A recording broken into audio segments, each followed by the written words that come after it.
Welcome, everybody. Rick DiClemente with Astrology Unplugged coming to you from starself.com. Tonight's going to be an interesting evening, I'm sure, because it's a subject that has been sneaking up on me for a long time. And I must insert here, there's several sides to this subject. But where this subject really hit me was in 1974. I was living out in the woods, and Be Here Now had just come out, and I was taking it real seriously. I mean, when you're going back to God, that's a real trip. That's what Ram Dass calls the CRISPR trip. But when you're trying to make it to that other part of you, it's not simple.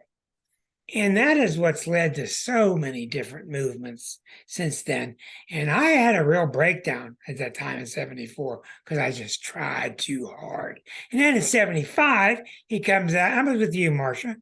And then in 75, he comes out with another book called Christopher the Mill. And he says, "Oh, don't take that first book so seriously." And I go, "Oh, okay." So anyhow, the whole point of this is that through the years now, that's some 30 some, 40 some years, you see how the New Age movement, I'm just calling it that, has calmed down a lot. It has spread many shoots. There are many types. There are many styles. But it's all talking about getting back to the God center inside of you. Well, anyhow, through the years, I just studied some ARE association research and enlightenment with Edgar Casey group, different groups. And along came 30 some years ago, I started studying the new Course in Miracles. In so doing, I got paired up in a group that studied together weekly. And one of the suggestions in the group was to pair up and find another individual so you can talk to each other during the week. And that's one day some lovely woman named Clarissa came to me and asked me if I would be her partner. And I said, oh, yeah, I'm in. So Clarissa is with us tonight. Clarissa is from California. I'm going to read a little bit about Northern California. I'm going to read a little bit about her to you because, let's see here. She's got a complicated background, really. Clarissa is formerly a worker with Homeland Security, and after several years of inner work, she leveraged her extensive experience and training in trauma resolution, internal family systems, Mahamudra Tantra, meditation, and non-dual studies to open a private practice in Santa Cruz, California.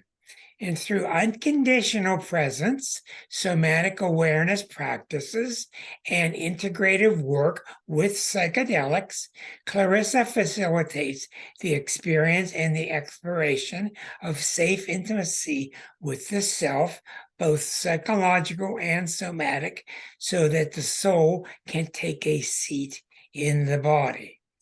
Now that is a mouthful. Clarissa, welcome. Thank you. That is a mouthful. That is why I should have you read that out loud before I sent it to you. and as you know, with most Aquarians, they're usually very good writers.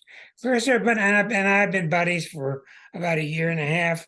And you'll remember about a year and a half ago, I got this wild idea to talk about how I got to where I got to. So Clarissa was the interviewer of me. So she asked questions about how my astrology practice started, etc. Clarissa, it's great to have you with us, dear. Thanks. I'm really so grateful and happy to be here. What an amazing group. We have a great group, and she's already starting to knock things over. She thinks, what do I got to do to get my food? And she knocks stuff on the floor. But we have a lot of cats on this show, which is a very good sign. Anyhow, Clarissa and I have been talking a lot the past couple months about this show, and it's been brought on by the fact one of the terms that she uses more than I do, which I think is really intriguing.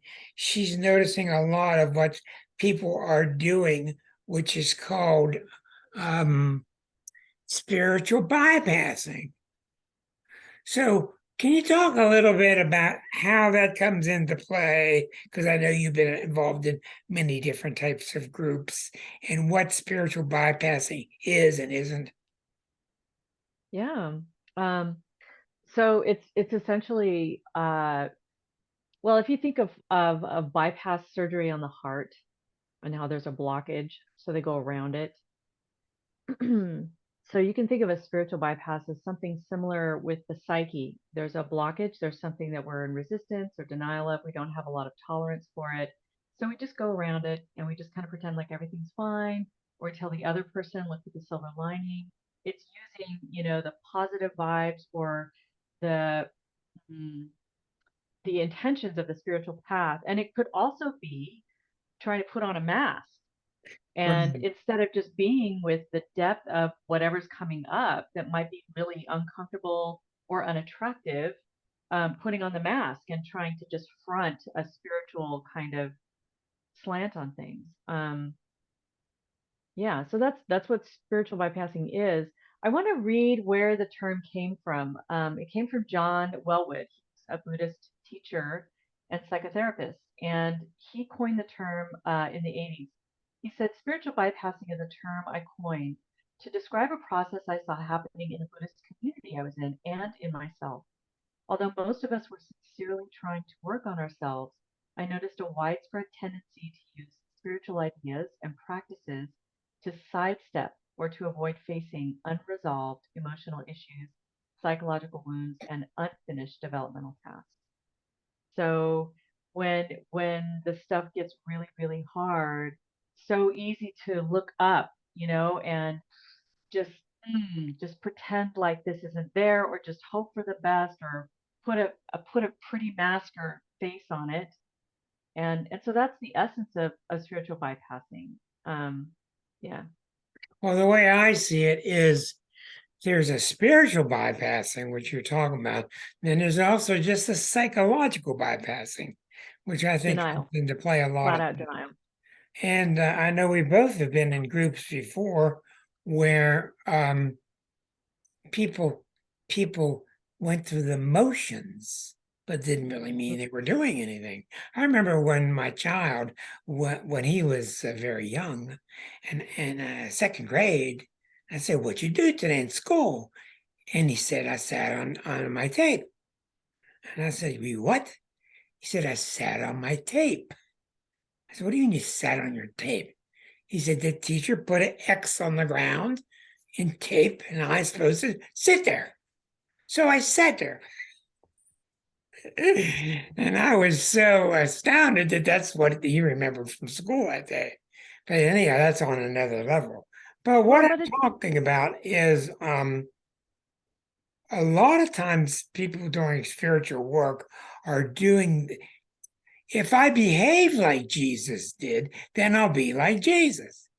right. No, Yeah. no, you won't be.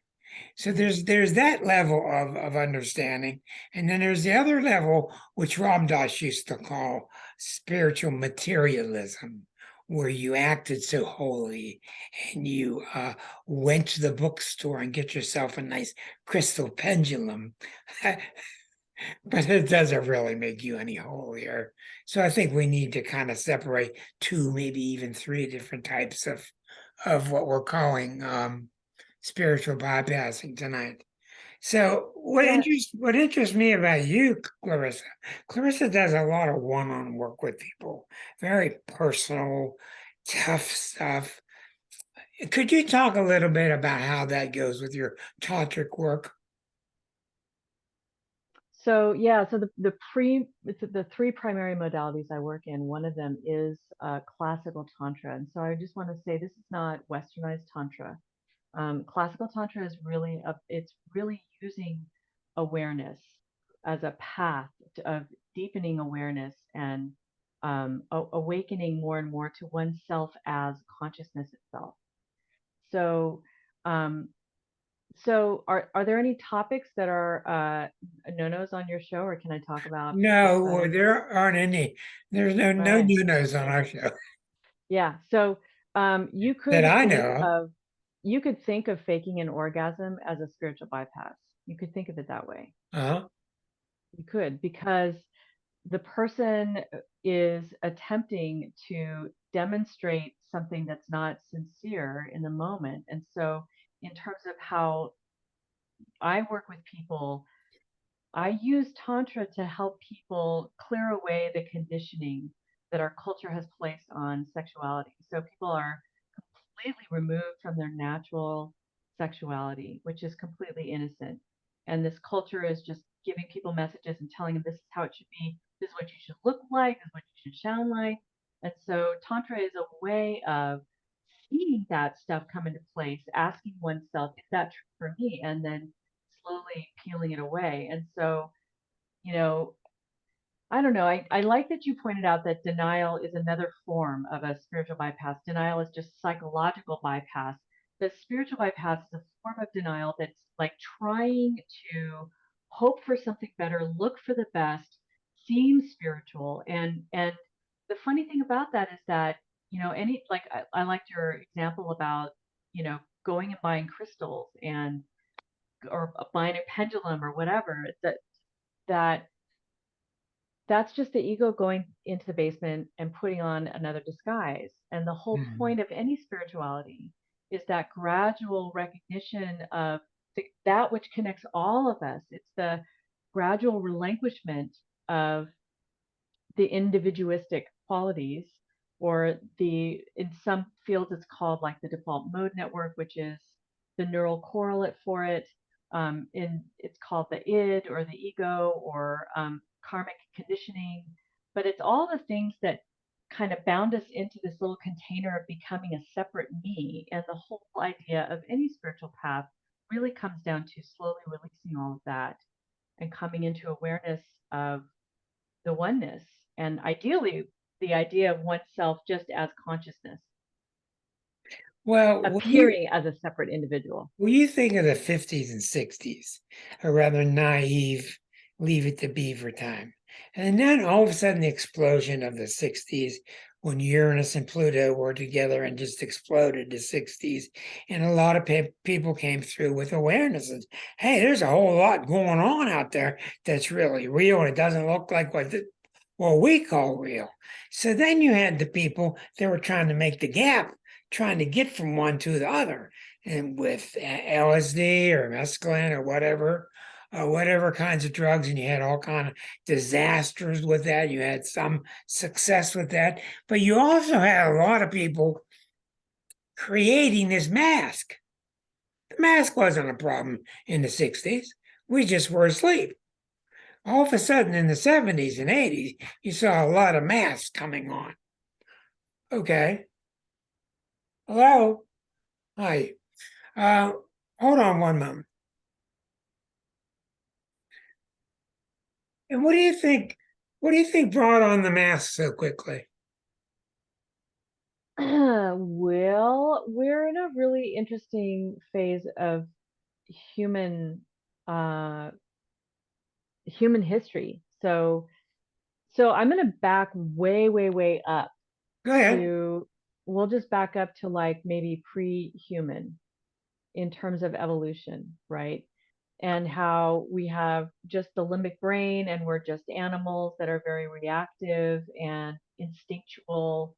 Um, and that as the brain evolved, it started to bring on parts of the brain that cannot help but develop narratives about what's happening.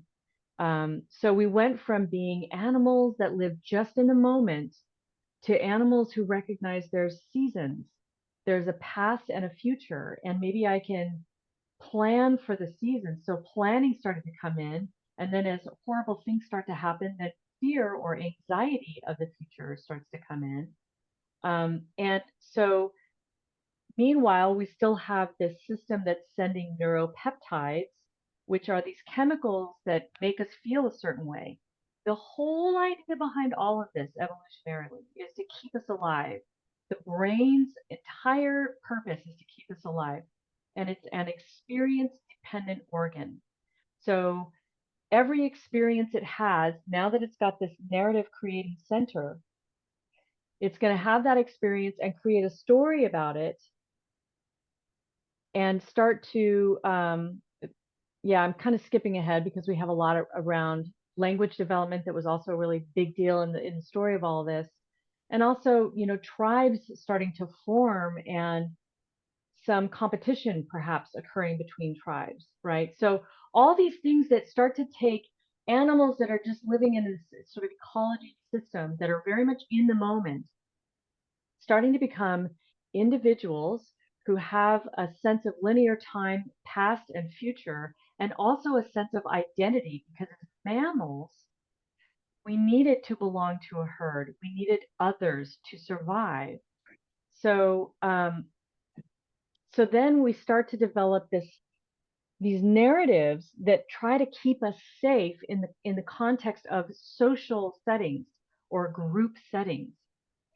So so now we've got early humans, and then we're starting to develop tools, and then we're also right in awe of the phenomena that are happening, like what's happening with the weather.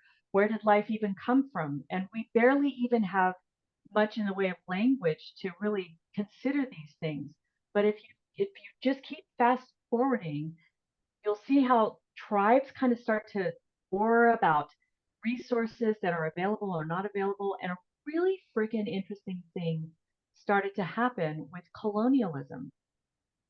So this is where tribes weren't just hanging out, dealing with the resources they have, fighting on their own turf. And this goes way back to, Vikings going overseas and conquering to find better lands to do better farming. But colonialism took this on just a huge level and started to really just go out there. And in the process of this, culture was this subset that began to develop through all of this.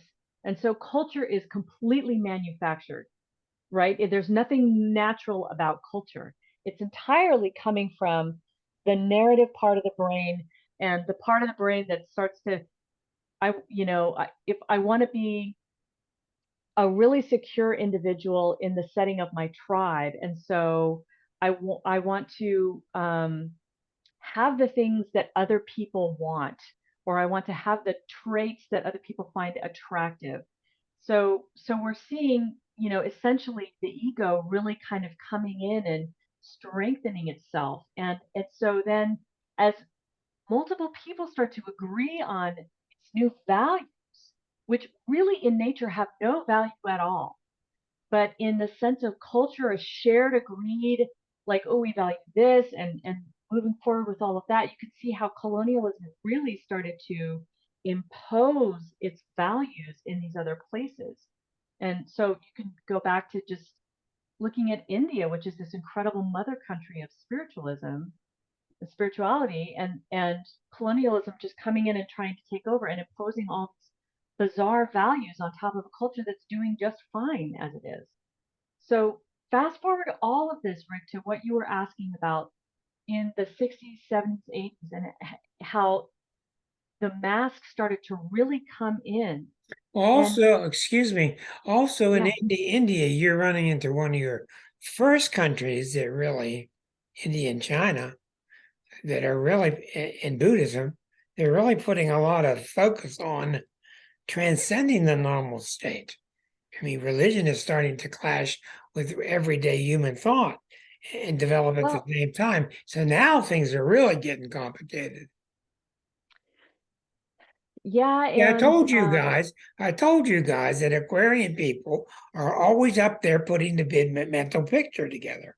They're just up there well, their whole life putting the mental pieces together, and they do marvelous jobs of putting this big puzzle together. We're getting to hear Clarissa's.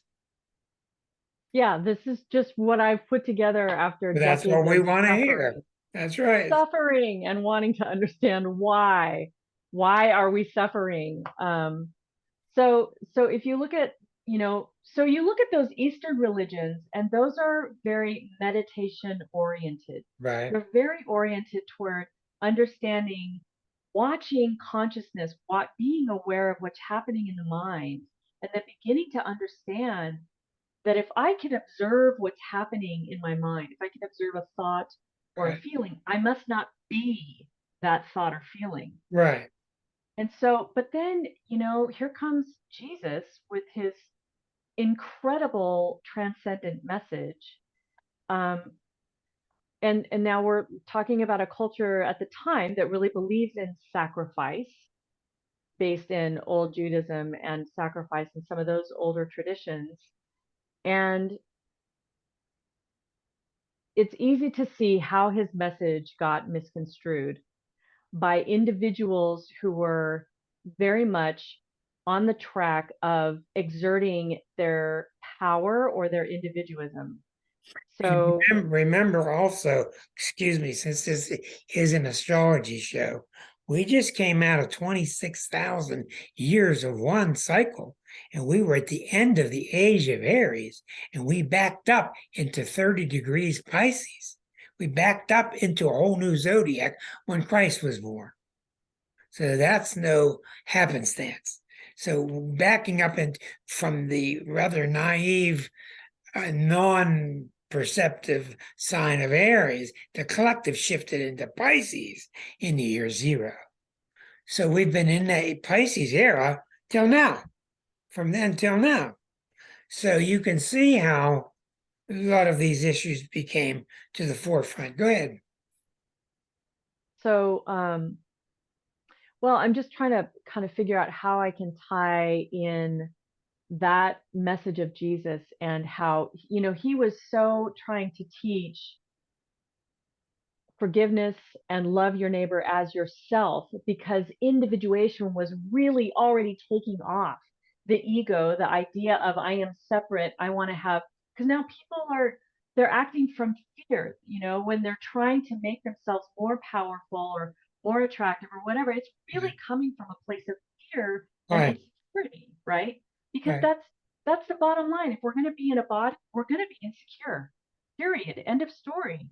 But this part of the brain is like trying to find ways to give us more security, and that's what ends up becoming this default mode network, which is using these experiences to develop defense strategies to build us up and keep us away from things that are uncomfortable or that seem threatening in any way, Right. threatening to our body, threatening to our psyche. So so back to this whole idea of, you know individuation, colonialism, and as technology develops through these eons, we become our way of life becomes much easier. We all have much more free time. Food becomes much more readily available. So we start to get more and more into culture, which is like we don't just need clothes, we can have fashion, right? We don't just need, food on the table. We have like a million different ways to prepare it. Um, God, makeup, bodybuilding, like all these different things. And my sense is that after World War II, the United States in particular was so well off, so filthy rich, and not necessarily for right reasons, that this whole individuation just took off. And it went from the 60s were such a period of like, the possibility of psychedelics creating more connection and more understanding, more oneness. And the Nixon administration totally shutting down all research on psychedelics because it was going to threaten efforts to be in the war at the time. And people aren't going to go fight a war if they feel connected to all of humanity. So they shut it down. And so it kind of ended up going the other way. Instead of toward connection and togetherness, kind of ended up going more toward individuation. So the 70s got into this, we had like the sexual revolution. Then the 70s was just, now we've got kind of drugs are a little more accepted, sex is a little more accepted. It was still a pretty groovy time, but then by the time you get to the 80s, technology is starting to really boom. And you have yuppies and people who are taking high tech jobs and industries, making lots of money, And then the more media that we have available, the more people start to see, like, oh, look at this person, they're so successful, and we're just getting these messages about what is success in this culture. So we had this opportunity for a kind of a spiritual lifting in this country, but the temptation of individuation kind of got the best of us. And yeah, so that's kind of my take on what happened there, and that we're finally reaching yet another bottom. I mean, my goodness, think about having one of our presidents as someone who is just wildly rich and profoundly unhumanitarian. What a symbol of this weird culture obsessing around becoming a powerful individual. Yes, and then a lot of people have been very critical on the hippies and the Leo generation, Pluto and Leo generation, um, and criticized them because then came the division with the yuppies and the hippies. So, in other words, you started to see the people, and I was in the middle of it watching. There are people that came through the 60s, Marsha Bud, that had the best of intentions and still do spiritually. Then there came another group divided in the 60s that were just there for the party. And it's real clear to see. They were there for the party. And there are plenty to choose from. And you still have that division that's still traveling on two different rays at this time. And I think now what's going on is that since we're sensing a possible impending doom, we're really starting to see how the bottom line thinking of individuality doesn't really work, and capitalism doesn't really work, and we're starting to lose a lot of faith generically in a lot of our religions because they haven't been really religions; they've been more of heavy dogma, and we're Well, starting to because really seek the oneness. when religions are coming from a place of fear, they're going to be Right, striving for power, right, right, over other right. individuals. Right. It's exactly right. And no matter what religion there is, if you look at them, they've got a tendency, like I said last week, I'm in the right club, you're in the wrong club. I'm in the right club, you're in the wrong club. And that's just the wrong way of thinking. So it's just an awful lot of change upon us at one time. Besides, 1995 was a relatively the first time that West met East with Windows on the computers, and we're all connecting to each other. And now you've not only got West meeting East, but you've got Western religions meeting Eastern religions, and you've got all kind of clashes going on. It's a miracle that we haven't started a third world war yet, Yeah. and that we are getting along as well as we can. But in the middle of all this, you throw in all the power brokers, all the ones that are going to just massage and manipulate the media so you'll believe X, Y, and Z, so you don't really believe the truth. So you're shaking all this stuff up like in a magic globe, and you're trying to see through that snow to what's really real. To what's really real. So the question comes down to why do so many people run to grab a mask?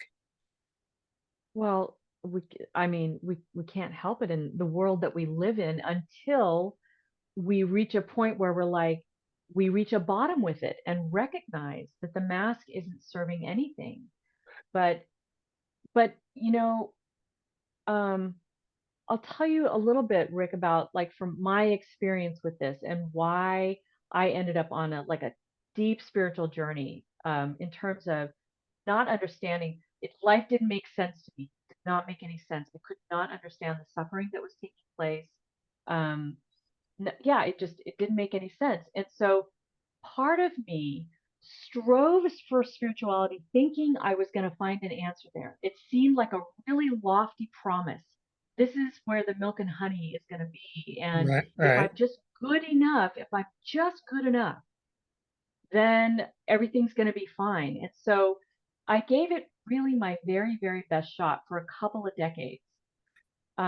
But it wasn't until I started getting into depth psychology as well as non-dual studies and understanding consciousness itself, that I started to see that I can't put a mask on to make progress, that I have to be with what truly is, be with it, feel it, face it, allow it without acting out on it, to let it move through. That allows me to progress. But what I resist will persist.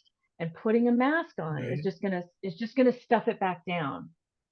How did you get maskless? It's kind of tricky because here's the thing, that default mode network, or the ego, is its whole existence is to defend us, either physically or psychologically. So it really takes some serious observation and some guidance with theory, some external theory, to understand and catch it when it's at work. We're so instantaneous to respond to those shitty neuropeptides that activate the limbic system and put us into, flight, I'm going to all this. insert something here, and I want us to get back to it later.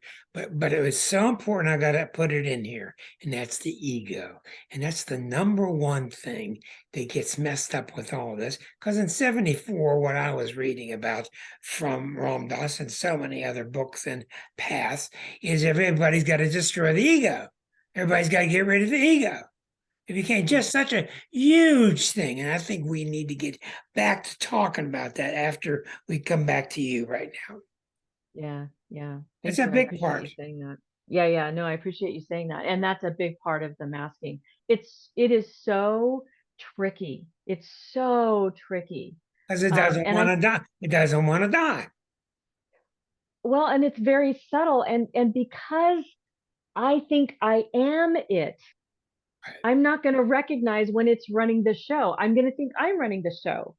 Right. So for me, it took a lot of practice. We're talking years, tons of meditation, and always working with someone outside of me, having someone external to my mind that I told everything to, so I could get some feedback.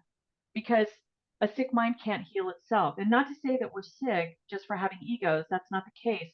But our culture is short sick. Very sick. And I think that we're finally reaching a bottom with that. We're there. We're And at so for that, we're at me, that I turning point. I just finally realized that the mask, it always led to pain. It never promised, it never delivered on those spiritual promises.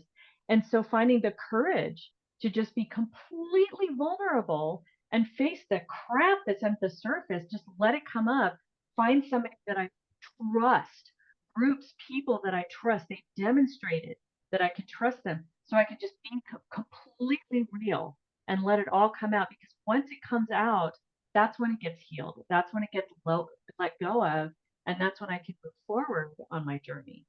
But but that's really key. Being able to be in a safe enough space Well, with that's one somebody thing else. we feel we have here, and it's 6 years old, and we're very proud of it, and we feel good with it. Um, But when you're talking about the ego, I mean, you read the Voluminous Course in Miracles, the ego is mentioned about 70 million times in that one volume. And it's just so obsessed with this ego. Matter of fact, it's not my ego. There, according to the course, there is no my ego. There's the ego. So we all have one ego, a collective ego. Then there's their collective us that's really real. So you get in these groups, and I've seen so many people get in groups, and as soon as they get in, they get afraid of this other person in the group has too much ego, or this person in the group has too much ego, or they have too much ego. And you almost always see these groups almost always brought down by somebody who wants to be the leader and is not really willing to share. It's like a mini form of colonialization. It's exactly right. Exactly right. Exactly right. So yeah, so I just want to back up a little bit, and because the ego can be used in a lot of different ways, that term, the ego, and Yes. I think of it in two different ways. I think of it in terms of consciousness itself. Ego is the interface through which we appear separate. Right. And the ego allows me to have a separate experience. And so I have this nervous system that gives me these senses so that I can receive signals that only I am receiving because it's my personal nervous system. But it's in terms of consciousness, it's the ego that's giving me that sense of separateness. Now, the next level that I think of it at is this neural correlate in the brain, which is called the default mode network, and that's the place where psychedelics have an effect. They kind of lessen. It's like a Michael Pollan described it as a snowfall. So you have these old neural ruts, really old habits, ways of thinking that have been laid down by this default mode network. Psychedelics give you this snowfall so that you have an opportunity to make some new paths. And so that's part of the way that psychedelics work. So the default mode network is a part of my brain designed to keep this body alive. And so it's going to perceive everything as a threat. And it's going to send me signals to work with, to try to protect myself. And so for me, part of not doing a spiritual bypass is not going into this narrative. Because the minute I start to go into story, it's I'm on the hamster wheel. So that reminds me kind of the books with Carlos Castaneda, Learning from Don Juan, the Yaqui sorcerer in the deserts of Mexico. He told his student, Carlos, I don't want to hear about your past. I don't want to know anything about your past. Nothing. So you come with me and we're going to stay in the here and now, what we're doing. And he was not allowed, permitted to talk about his past. So that kind of tells me that we're talking about the same kind of thing. Although these different tribes have different ways of getting to it. But this there's an obsession now with the ego.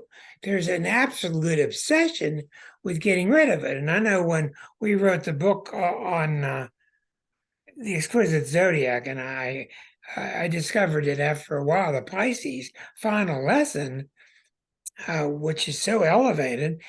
Their most difficult part of being a Pisces is they don't have enough ego. They're trying to get rid of it at the same time that they're throwing too much of it out. They don't have any left to experience with. So Well, there's a lot of misunderstanding with this word ego. Because there just like is, you yeah, said, we need it in a way, but we we do. can't get lost. Let me say one more thing. Yeah. This new age stuff you hear that's just become sickening of I'm not the body. I'm not the body. I'm not the body. It's like they're slapping you with a wet towel. I'm not the body. I'm not the body. And what you have with this is you have a lot of people feeling guilty. I've got cancer. I'm going to meditate. I can't get rid of it. What's wrong with me? I got cancer. I'm meditating. I can't get rid of it. What's wrong with me? And that's really a very dangerous loop that a lot of people get into. Yeah. Well, I had my own bottom with that, Rick, for sure. I was in the middle of tremendous trauma and crisis, and I'd been working with some deep non-dual studies for many years with a teacher and practicing daily for an hour or two. And I had a lot of loss happen in my life, very quickly, back to back to back.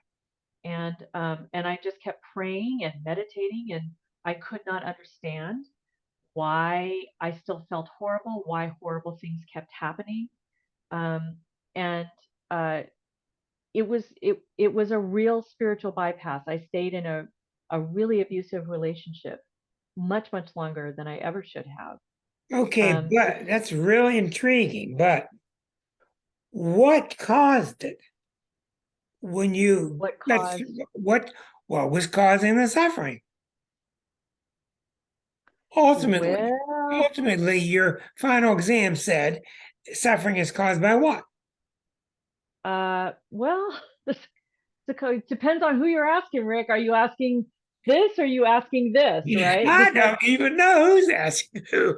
so, well, part of what's sticky in all of this about when we Yeah, talk about the ego is right, that um, we're we can only really talk about it from our individual place. Like I'm talking right, about it as a Clarissa, you're talking about it as a Rick, which right. means I am an ego. Of course I'm a fucking ego. I'm an individual over here. Yeah.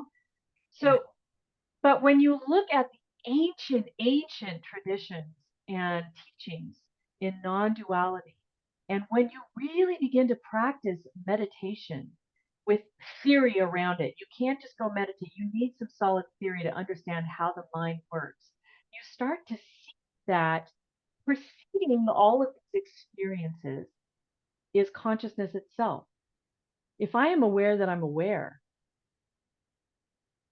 I'm awareness Now, itself, wait a right? second. You're going a little too fast because you're really super bright. What do you mean by non-duality? Okay, so To someone who's not, non-duality. to someone that Thank you. maybe hasn't thought of it, I'm thought about sorry. I just think I'm talking to you, and so I'm just talking to you. So non-duality is the premise, you could say, that the truth of all existence is just one, just perfect oneness, and that what we're experiencing here on the field of form is duality. So duality is up, down, left, right, good, bad. That's a big one. Good and it. bad, You're there, I'm here. right? Time, which is past and Yeah. future, space, which is over here and over there. So, so there is a theory that the Big Bang was the moment that the perfect oneness had the thought, what if things were different, right? What if I could be separate from myself? And there's actually different lineages that have different teachings around what this was. But so then you have, and now the cosmology that we have today says that the Big Bang wasn't an explosion into space. Right, The right. Big Bang was a single point of matter, all matter in existence in this universe that suddenly blew apart. So space blew into this tiny point of matter and blew it apart. And then you have duality. Now you have time and space and a way to experience something other than perfect oneness. So non duality teachings are looking at what is the nature of consciousness? Where did it come from? And everything seems to always lead back to perfect oneness, that that's all it is, that you can reduce it and reduce it and reduce it and come back to perfect oneness. Because when we talk about like what is reality, well, it depends on who you're asking, doesn't it? Right? Like, but what the interesting thing here is about quantum science, quantum physics, that is beginning to show us that if I don't think it or look for it or go for it, it It's not, doesn't exist. it doesn't exist. That's right. So that's what's getting back to the cause, right? Now, this is what got tricky for me. And this is where I ended up really in crisis around this. I had spent, a good 20 years of my spiritual journey modifying myself to be really well behaved because I didn't want any more freaking karma. So I was just being real good, doing all the things, blah, blah, blah. And then There's all this another good horrible crap, story right there, karma. Okay. all this stuff starts happening, right? Horrible stuff. And I'm like, how could this be happening if I've been trying to be so good? And this one particular teaching kept telling me, you are the cause. You are the cause. You are the cause, right? You are Exactly. causing everything you. Now, here's where I went nuts. Exactly. Okay. If we think of consciousness for the individual, we think of it as the iceberg, right? So we have the little bit that we know of that's All right. conscious, All right. and then this huge beast down here that's the unconscious, right? And interestingly, you can also think of it like this iceberg, the part that's down below underneath, It's Right. connected to everybody else's unconscious iceberg aspect, right? So we have the Right. collective unconscious, and then the individual unconscious, and then the individual conscious. Now, if this is all I know about, for someone to tell me that I am causing my mother's death, my brother's death, the abuse that I'm in my Oh, I've relationship, heard about this one, believe me. right? That's where I just fell apart. But I wanted to believe it, so I did a spiritual bypass. I did a spiritual bypass and I just kept believing, like, if I pray hard enough and meditate enough, everything's going to get better. But what I understand now is that, Wait, what did you do wrong that you're calling a spiritual bypass at that point? thank you. I didn't I don't want to listen to use the my word wrong. What did you do that was incorrect? I didn't listen to my body. My body was Well, screaming. tell me what the difference is. That's a great point. My body said, have I had a housemate who was being really abusive, Right. and I didn't want to ask her to move out because I wanted to be, kind and Because forgiving you and want to be kind and groovy and peaceful. right. And And so I did a spiritual there's bypass. the BS that we're talking. That's why this show's on the air tonight. Right. You Yeah. had to be Yeah. peaceful and stuff. No, I suffered. She wasn't really slapping you in the face, was she?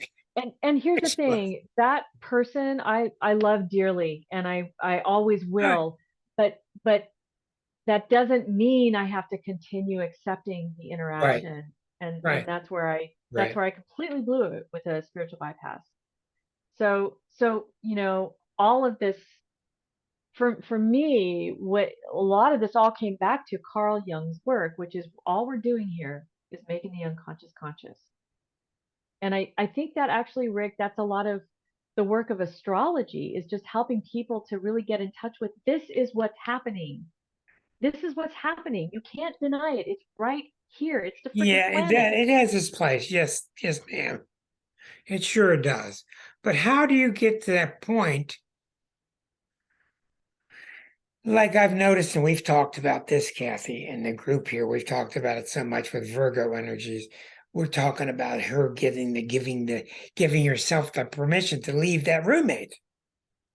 And now a lot of us won't do it because it's not holy, it's not nice. And we've been seeing through the months and months of this show that what we're seeing is people are starting to give themselves more and more and more and more and more permission to be themselves. Thank God. That sounds like the remedy, the antecedent, or the antidote to the Well, but bypass. one of the things that to me that's interesting about this topic on your show is that you have this ability to look at charts and kind of look at previous lifetimes, right? And Yes, this kind of way yes, to say, look, it would appear that this is kind of what your soul was looking for when it came into this life. This is kind that's of how you were exactly what we've sculpted been talking to about. have. Yes, Okay, so then the work of my life is to let that happen, to let it come through and to look at it and deal with it, feel it, let it emerge. But I can't, if I resist it, if I pretend like this isn't happening, if let I put a what mask happened? on, Let what happened? life, life, the unfolding. Can you guys hear the crows? There's a murder of crows outside right now. Oh I man, I bet want to it's go outside murder. and hear it. It's I amazing. bet it's murder too. Um, I tell you what, that's intriguing because Liza and I have been obsessed the past couple of weeks talking about books about synchronicity. And I've actually started to make a list of synchronous events that I've had in my life. And the list just keeps getting longer and longer, which is just unbelievable. And we've actually come to the realization that synchronicity is kind of, I can't equate it just yet, but it's kind of equated to miracles. The Course Mm. in Miracles, it could be called A Course in Synchronicity. Could be, but that's a real big mouthful. But I do think the fact that you're seeing the course become so popular, it's got its problems and a lot of other religions are becoming unpopular. I think people are getting smarter. Also, I'm finding as an experienced consultant or a counselor, people are blaming their spouses less. 10, 20 years ago, I'm getting the hell out of this marriage. It's her. It's all her. I'm not saying that now. People are coming out and saying, look, it's her, some her, and some me, and it's some us, and it just ain't working. And I think that's a healthy thing. But I think overall we're growing. We're growing. Don't you? I think I feel like we're starting to Starting to. yeah, yeah. But I think it's really, for me, it was really important to see that the idea of good and bad Yeah. was the main thing that was Poison. really damaging. It's Poison. it, it's the crux of duality. Right? It really is the crux of duality. And so looking at good, bad, fear, love, and really seeing that was really what helped me to move past my Well, then own spiritual how are you bypassing. how are you able to expedite this breakthrough by introducing psychedelics, even in micro amounts, psychedelics to your clients? Well, it How depends, does how does the psychedelic psychotropic substance help in that fashion? So the thing that psychedelics do is they make the unconscious conscious. They it dissolves that barrier so that, because you're in a completely altered state of consciousness, so the stuff that's all under the surface just bubbles right up to the top. So that's why, like, 10 years of talk therapy where your default mode network is totally on board and you're afraid to say this, you're afraid to say that, you don't really want to do that, blah blah blah. So your therapist for years is like just trying to help you face the facts, but it's impossible. If you're well prepared and in the right place for a psychedelic journey, it can be like, bam, just let So all you're that so stuff come right up. you're telling me that I haven't done psychotropic drugs for 50 years, but I can recall they were so strong. I can recall with states of mind 50 years ago where I'm in la la land. I mean, I can't even describe it. I'm in some place that's like Daffy Duck land. I mean, somebody drew this. It's just so unreal. It's so unreal compared to what we're used to seeing. And you're telling me that that is an unconscious level of reality that is real? No, Tough question. okay. So I'm going to come back to the nervous system and how I have my individual nervous system, right? That's got Right, my five senses, and I can feel this, but nobody else here can feel this right now. But I can, because it's my sense, right, in my nervous system. So we evolved to have these, not to have, we evolved with these senses that that have kept us alive. But the senses that we have don't actually pick up on everything that's happening right now in the field of form, right. right? Our eyes don't see That's right. That's all right. the, right? So, and what happens with psychedelics, um, something called synesthesia, which more commonly is when the senses start to get confused and you kind of start to hear colors, Right, right? So where they just sort of mix in like that. But I also think that when it takes the default mode network offline, that we begin to release that all those ego constructs, and the iceberg kind of melts into the ocean a little bit, and you start to get an idea of the ocean itself, which is always all around us, but we're so attuned to just this little narrow viewpoint of our own senses that we're not aware of it. And so much of this is still a mystery. And I don't by any means think of myself as an expert. I'm really, really experienced, and I've been doing it for a long time, but I know enough about science to know that I couldn't possibly break this all the way down for you right now. Well, that makes total sense. So what I'm hearing is the total answer is to just keep with the process. Keep with the process. Keep becoming more real. Keep Well, the fun and to question things. So the funny thing is like um, you know, to question why am I following a charismatic leader if this doesn't feel good in my body, right? To listen to my body and respond to my body. Because you asked a little while ago, what is real? You referenced something about what is real. Nobody on this planet can really know anything more real than their own freaking body, right? right. So I can transcend and go into a state of pure consciousness and not have a body. But the truth is, in my day to day consciousness, my body is what I have. And the body is always giving me signals.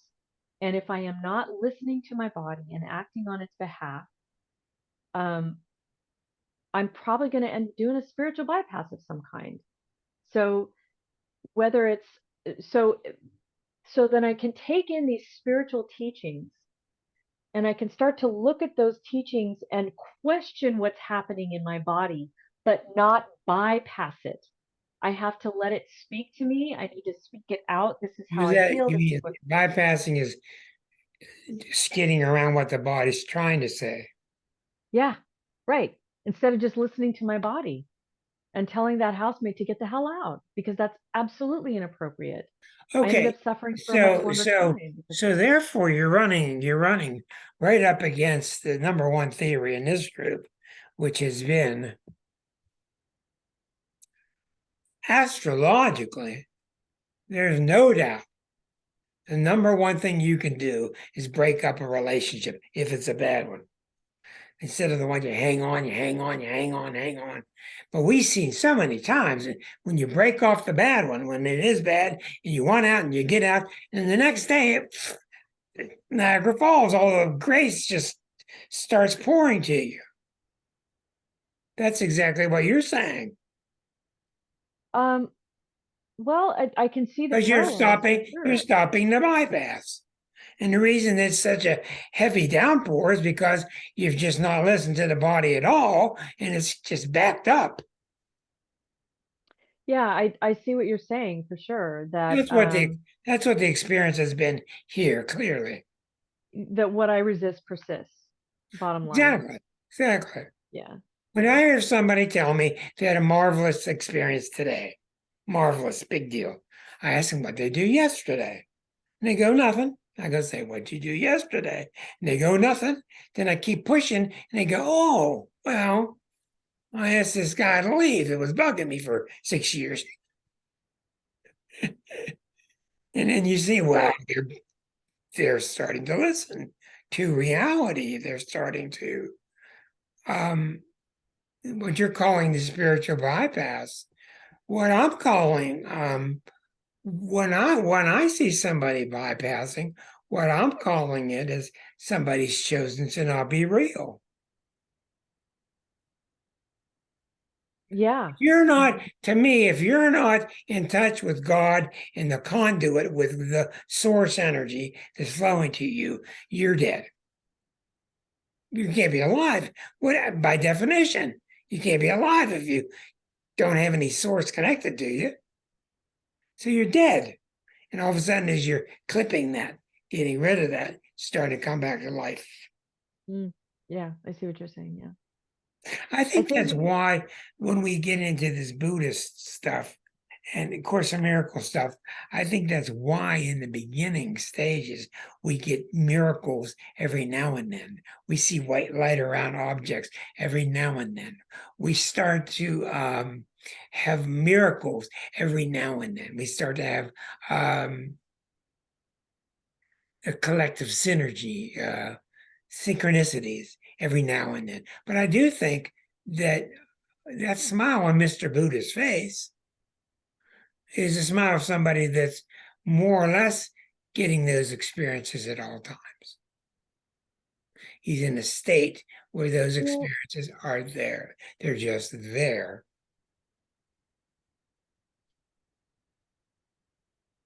So I want to back it up just a little I bit. put that in your pipe. Let's see how many matches you'll need to light it. That's a big pipe.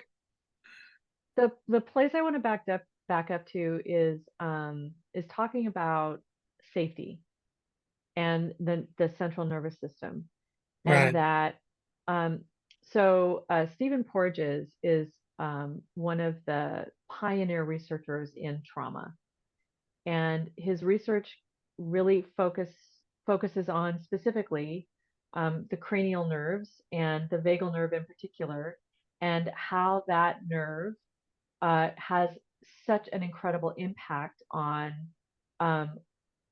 on this section right here and how we start thinking and then how we behave from that. And that I recently found a quote from him directly when he said that spirituality that is experienced in a state of fear is dissociative, that the full being is not all the way in the body, and their nervous system is not going to integrate this experience as real. And so they're not going to have traction on it to move forward from there. And that Right. spirituality that is experienced when a being feels completely safe, when their system is in homeostasis, that becomes an integrative experience.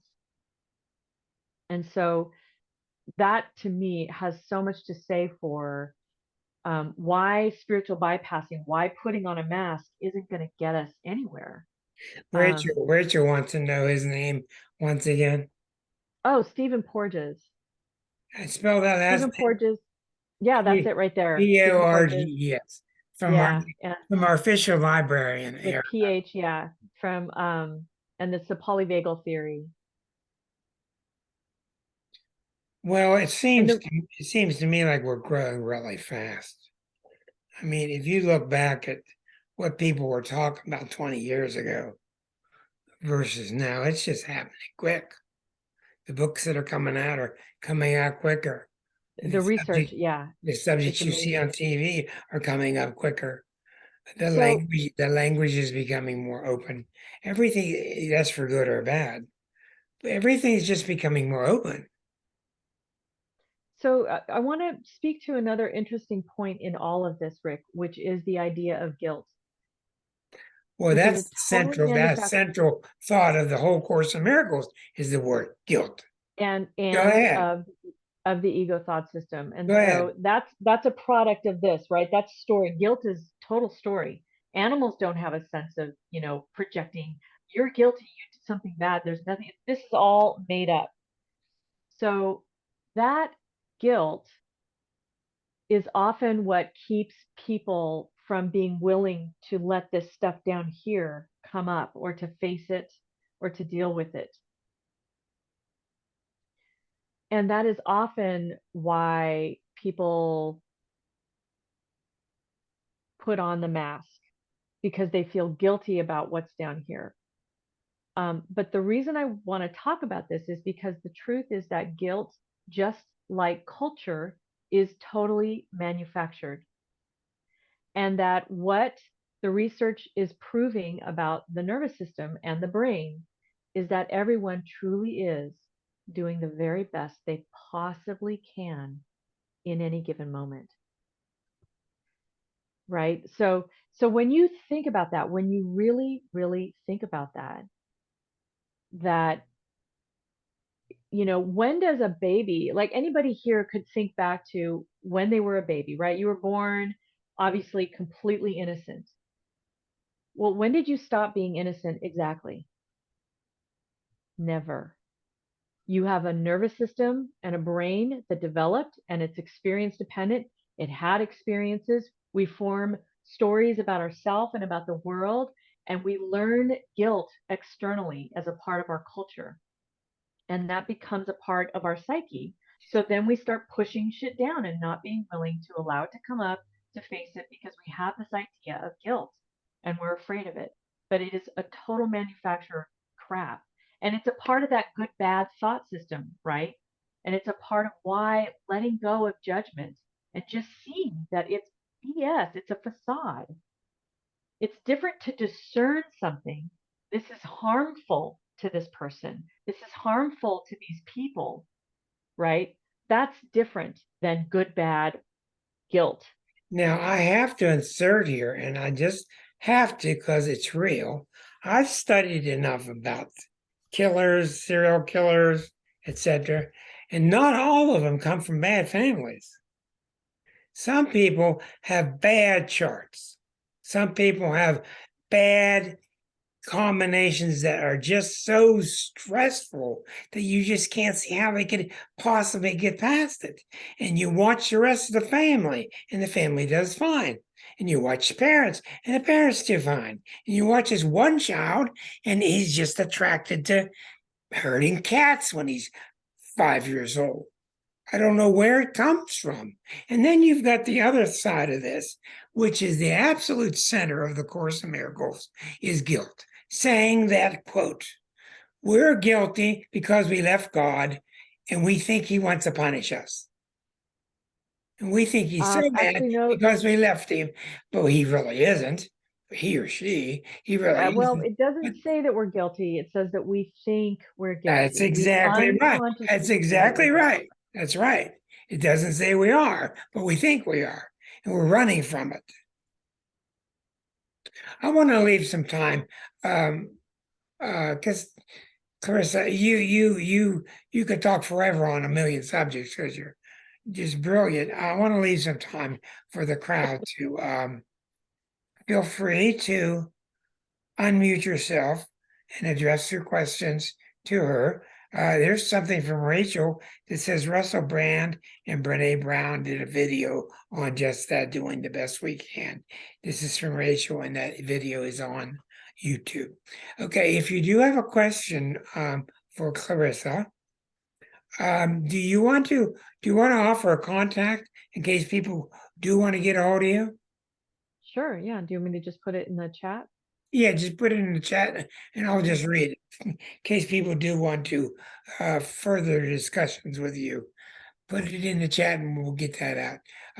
Just clarissa.berkman at gmail.com.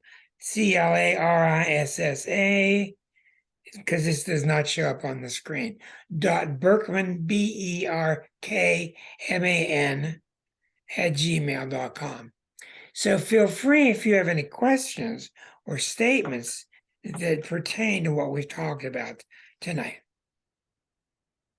So, the video that was referenced about Russell Brand and Brene Brown, that Russell Brand and Brene Brown did, about how everybody's doing the best they can. The beautiful thing that comes from that, once we recognize that, is compassion. That is the only thing that can come behind recognizing that in this great big experiment of duality, this incredible universe exploding and creating planets and humanity evolving on our little planet, and then evolving language centers and narrative centers and tribes, and then technology and culture and individualism and all, it's all just life unfolding, and it's nobody's fault.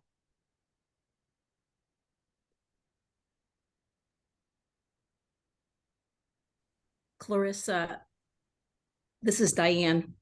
Hi, Diane. First of all, I'm just fascinated. I would love to have a conversation with you for probably days. I am a psychotherapist, by the way. So, and I bring a lot of spirituality into my work. But I wanted to, well, I guess say a couple things. One is a question about just what psychedelics do you use? I largely only work with mushrooms and MDMA, although, it's not a true psychedelic, but it's very useful for taking the amygdala offline and helps people work with trauma. I occasionally will do LSD with somebody, but that's a really long experience. So there's reason, that you gotta kind of know the reasons why, what's being called for, are they ready for it?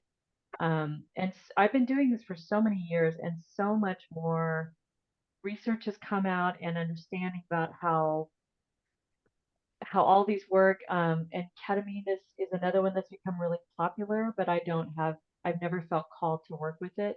But Mhm. it's another really interesting one that has had great success. Yeah. When you talk about the snowfall effect, would Yeah, you say that MDMA has that, or is that more about removing the fear? it removes the fear, which is the primary I don't want to say weapon because that sounds bad, but it's like the primary barrier to getting past the illusion of the ego is fear. Yeah. Yeah. So when that goes offline, it's very interesting because a person can still have their full sense of self present on MDMA. I'm still totally Clarissa, but what happens is the iceberg starts to blend because the fear of the unconscious goes away. So I can see more of it and I can work with it very intentionally and very consciously. Yeah. It's an amazing medicine. Thank you. Have you ever had any problems with the legality of all of this? I was super underground to begin with. It scared me a lot because I worked in Homeland Security for 10 years. So it took me a long time Right. before I even answered, yeah, before I even answered the call.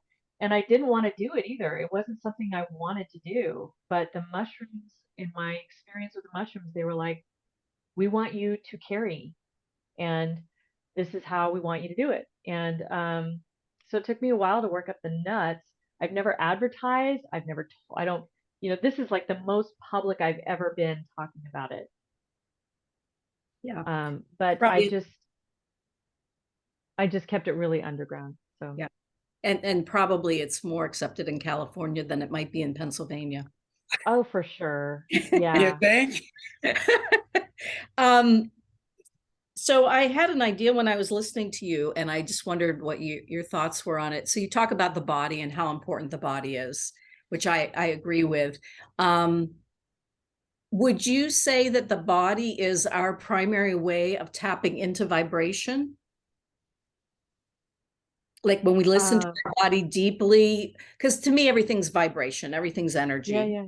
and Yeah. vibration. And so if I'm listening to my body, I'm often picking up the subtleties that are kind of the energy of the situation, the frequencies. Would you, Yeah. any thoughts on that idea? Well, I'll tell you what, I think this is where the neurotransmitters can get really tricky because they can put me into a state. They can put my body and my mind into a state where the same exact vibration I would receive completely differently any other time. And this is interesting too because we'll notice that someone could say something to me today that's like I'm really cool with it, and they could say it a year from now and I take it offensively. And it has to do with my state of body and mind, and neurotransmitters have so much to do with that, you know?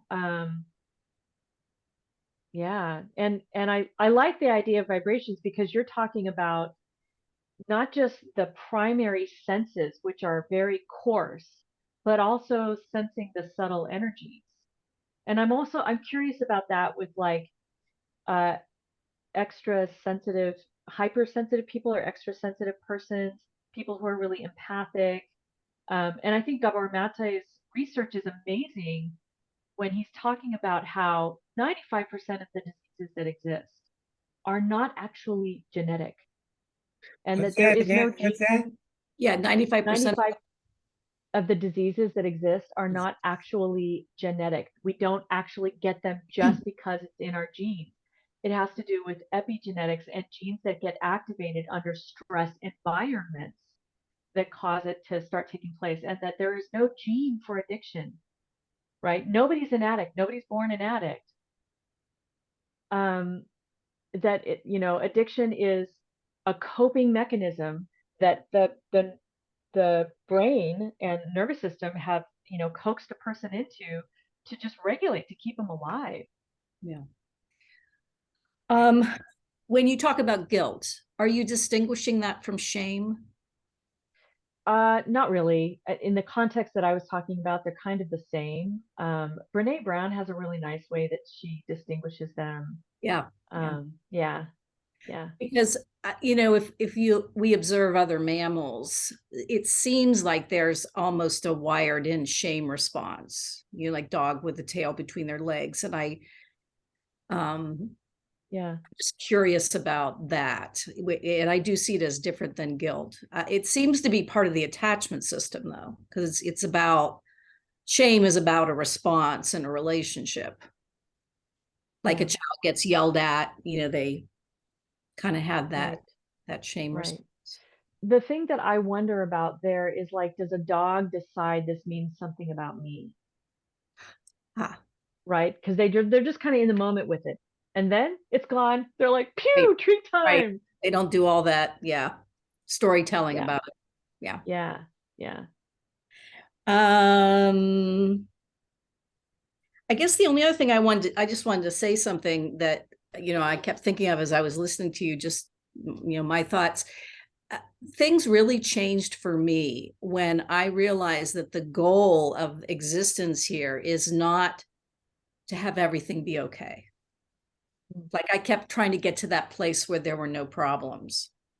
And once I started seeing it as a school, basically, we're here to learn things, and that every obstacle that comes up is a learning opportunity, that really changed I might be uncomfortable, but I wasn't suffering anymore.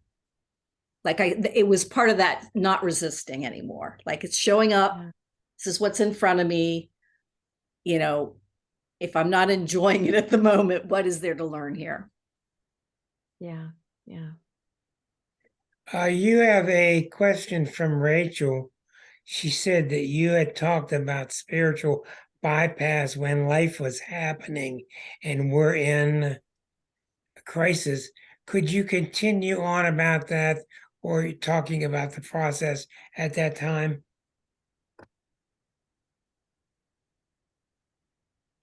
The spiritual bypass when life was happening and I was in crisis. I'm not sure what else to say about that. Rachel, can you clarify a little bit? Sure, let me unmute myself. Hello. Hi. Hello. Um, yeah, when you said that everything was happening all at once and hearing you talk about the spiritual bypass, and I think that I mean you could definitely say that I've taken my own little shortcuts at times, but I'm also wondering what it was that what I mean, it sounds like it was either a process or I mean, I don't know if it was a process or if a light bulb went on as far as getting rid of your roommate, for example, or how you dealt with the death of your parent and your brother. Yeah. So, it got to the point where I just wanted to leave the planet. Right. And but I've been studying non-duality long enough and have a firm enough belief that that's actually I'm just gonna pop right back in. Like I'm here for this life. Hmm. I gotta finish strong. Like whatever I can do to work this shit Oh, out while I'm here. The So ultimate spiritual bypass. yeah, exactly. Oh my God, totally, huh? I never thought about it that way, but totally. So I that's when I started to try to understand. Um, I needed to make a connection. I needed to integrate the non-duality and consciousness studies with the physical plane, and that's when I started to really tap into the research on the central nervous system, and that being the interface, that being the actual like the default mode network, the Hmm. identity, the stories that go on. And once I understood that, I realized, oh my God, my nervous system had been screwed for about 2 years straight. I was in a total stress or overwhelm state. Hmm. And an interesting thing about, for example, the Course in Miracles is that it talks about, being at peace to do forgiveness work. And I realized I was not at peace. I could not possibly do the quantum forgiveness work that is suggested because Hmm. my nervous system was not in a state of peace. So I launched into bringing myself back into homeostasis, doing whatever I needed to do, that wasn't harming anybody else, of course, but to come back into peace, because only when my body is at peace can my mind also be at peace and do the work, the quantum work of, Mhm. whatever it is. Does that make sense? Does that answer your question? Absolutely. 100%. Thank you so much. Yeah. I'm glad Thank to you, hear. Rachel. Yeah, Marcia, go ahead. Hi. Hello. Hi. Hey, it's nice to see you again. I remember when you were here before. I remember you too. I have a question about how you use LSD and the various things that you would use when you microdose. How do you know how much to use? And the reason I'm asking this question is because I'm studying homeopathic medicine. And in homeopathy, you use very small amounts. You're not even really using a gross substance. You're using the vibratory rate and matching Yeah. that. You're matching that to the stress that the patient has, and the remedy even has a stress. So it's a big matching back and forth, but it's very specific in terms of the dosing. And I'm studying that again. I'm restudying things, but so I'm just curious how you work that. So there's two parts to microdosing. The first part in my practice, the first part is determining the microdose. Then the second part is the actual regimen of microdosing. But determining the microdose is using profoundly incremental amounts. And I want to just make sure that everybody understands the microdose is subperceptible. If you can perceive it, it's not a microdose. And the reason for that is you don't want to build up a tolerance to it. And if your nervous system is noticing it, there's enough of it there that it's going to start to build up a tolerance. It's going to try to get back to that homeostasis or whatever. So the way that I do it is just starting with I do a lot of coaching around what time of day, what are the conditions. You want to reduce all the variables around it so a person can really focus in and just sort of be with, I've taken my tiny microdose today. Do I feel anything? No. Okay, I'm going to bump it up just this tiny bit. A couple days later, do I feel anything? No. So there's a whole process around this to help them get to the point where oh my gosh, I think I feel something. I think I just barely feel something. And once a person barely can perceive it, it's one tick below that. That's the true microdose. And it's different for everybody. People have different tolerances, blah, blah, blah. Yeah. Yeah. Right. Absolutely. Yeah. And I've been reading that there's been work done with women after giving childbirth, and they have depression after childbirth, and that microdosing is helping them. Microdosing is really good for depression in general. Yeah. Yeah. That's awesome. And one last question. How does it interact with other medications a person might be taking or needs to take? It depends. Psilocybin acts on SSRI receptors.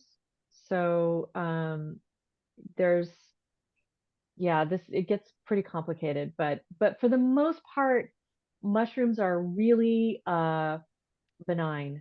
There's very few contraindications, like very, very few contraindications. And what happens is that if a person is on an SSRI, if there's competing for that receptor, it just means that it's not going to have as much of an effect. Do you have any contraindications where you cannot work with someone with microdosing? Yeah, so people who are on lots and lots of medications. Right. Makes sense. Yeah, there are a couple medications that are, definitely recommended against. But I look at a lot more than that too, people who just want to take another pill. I don't think that's a good idea for microdosing. Right. Wow. Yeah. Right. You'll have to find out next week on Microdosing Unplugged. I Oh, just want to say too, yeah. people who are curious about microdosing, it's all out there now. This is so mainstream. It's become totally mainstream. You can take online courses on microdosing. Like, this is not years and years ago when I first started doing this, it was so underground, and it's all available now.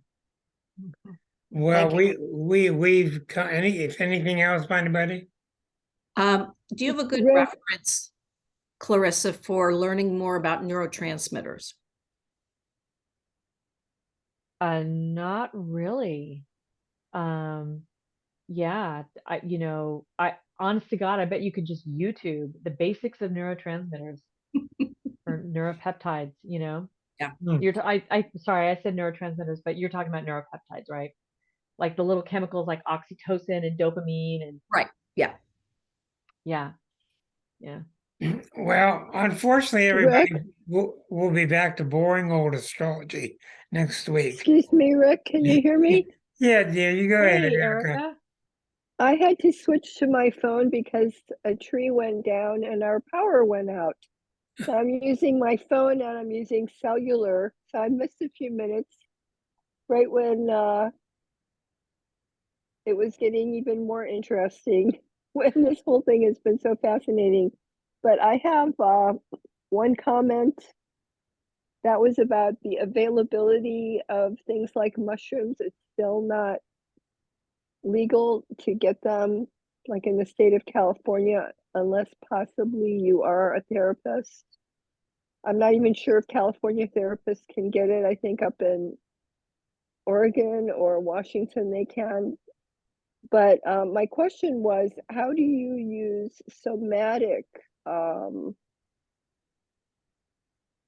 do you use, the body healing to help people? How do people get in touch with that? So all the somatic work that I don't do anything online. Even in the pandemic, I just shut my practice down. There's something to me about actual physical presence. And so there's a term called co-regulation, which is when one mammal and their nervous system regulates based on the state of this other nervous system. So it starts with me being in a totally calm and resourced state. And so then someone comes for a session.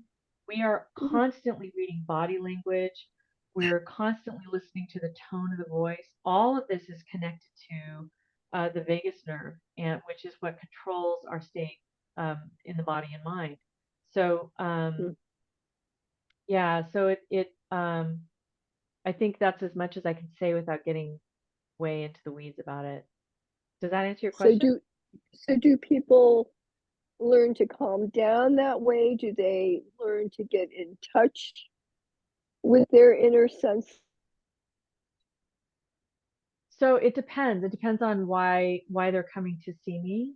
But At that particular time?